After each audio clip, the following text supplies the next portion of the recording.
আপনি কি কখনো এটা ভেবে দেখেছেন, আমরা যদি পৃথিবীর সকল টাকা পৃথিবীর সকল মানুষের মধ্যে সমান ভাগে ভাগ করে দিই, তাহলে কি পৃথিবীর মধ্যে আর কোনো গরিব মানুষ থাকবে না? পৃথিবীর মধ্যে টপ 1% রিসেস মানুষ আছে যারা গ্লোবাল ফাইন্যান্সিয়াল সিস্টেম কন্ট্রোল করে থাকে, আর সেই টপ 1% মানুষের কাছে আছে 287 ট্রিলিয়ন ইউএস ডলার।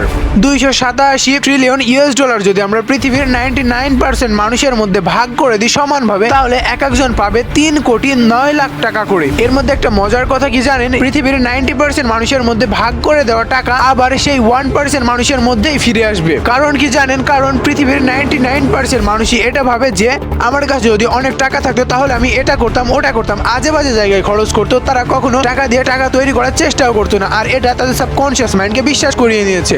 আর তার জন্যই তারা পৃথিবীর 99% মানুষের মধ্যে পড়ে। সো নিজের চিন্তা ভাবনাকে একটু চেঞ্জ করুন।